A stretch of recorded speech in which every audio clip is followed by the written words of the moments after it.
Saawa we ziweredde omukaaga ogw'emisana, Ssaabasajja Kabaka Ronald Muwenda Mutebi owookubiri n'afulumya olubiri lwe lwe yakubye ku kitebe ky'eggombolola y'e Ngando mu Butambala. Namungi w'omuntu abadde yakuŋŋaanyedde okumwaniriza. Era oluvudde wano ayolekedde eddwaliro lya Ngando Health Center 3 ng'eno gy'agemedde omwana azaalidde olwaleero era n'amutuuma erinnya lya Nalwadda ery'ekika ky'empologoma.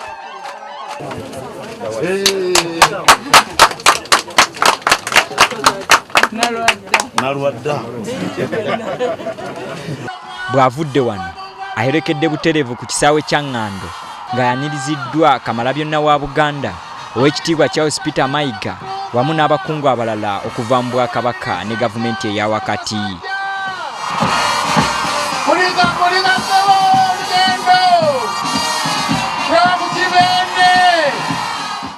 Ku mukolo guno Katikkiro Mayiga kwategeereza ng'Obwakabaka bwa Buganda bwe butwala ebyobulamu ng'ekintu eky'omuwendo era n'alabula abantu ku basawo abafere abagufudde omugano okubanyagako ensimbi zaabwe.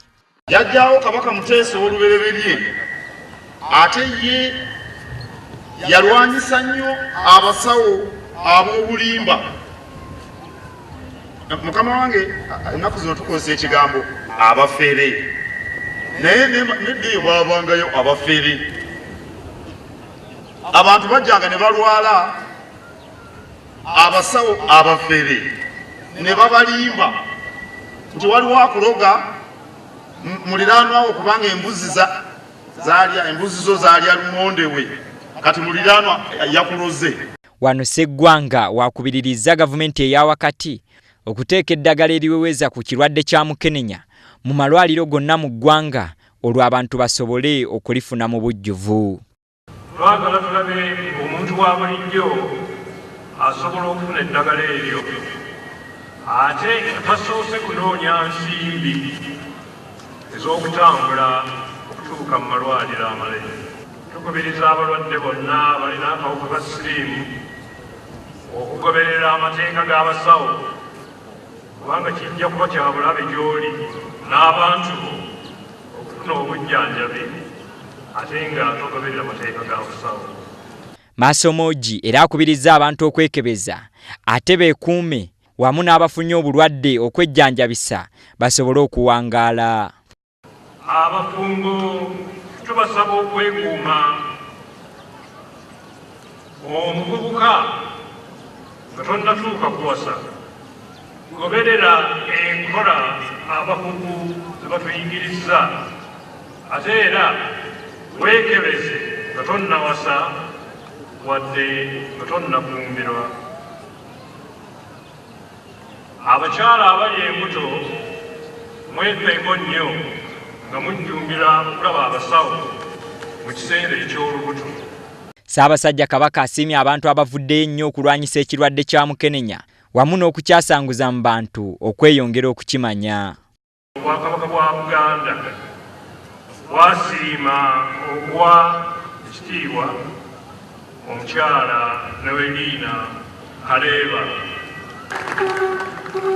olw'omulimu gwe yakola okutandikawo ekibiina kya Taso ekirabirira abalwadde ba siriimu. Era Obwakabaka bujja kwongera okusiima bannaffe bonna n'ebitongole ebitali bimu ebyenyigidde mu mulimu ogw'okutuusa amawulire agakwata ku siriimu, okujjanjaba, okubudaabuda n'okusomesa abavubuka okwerinda nawookero. Tetusobola kuteebaza omugenzi Philip Bongole Lutaaya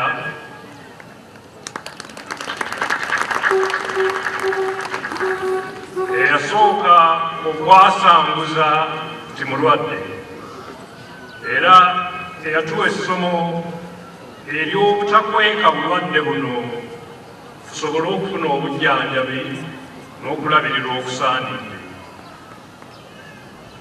Twebaza ekibiina ky'abannakatemba ekya bakayimbira drama actors kyasooka tuzannyira omuzannyo ndiwulira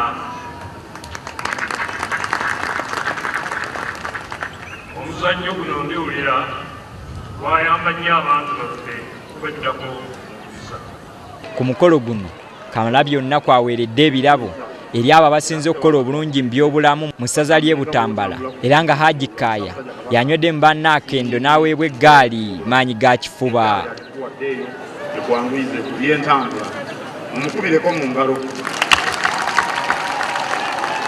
Era wano abantu abamu we baweereddeyo ensimbi zaabwe ez'okuzzaawo amasiro eri Kamalabyonna wa Buganda. Hajjati bamuyita Hanifa Mpungu Nassaza yeddira ndiga, weebale nnyo nnyabo, weebalire ddala oyiga ngotta.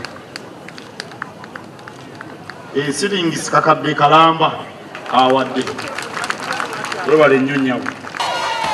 Abantu ba Ssaabasajja bonna Makerere University Joint Aid Program MJA eri ku Ngando.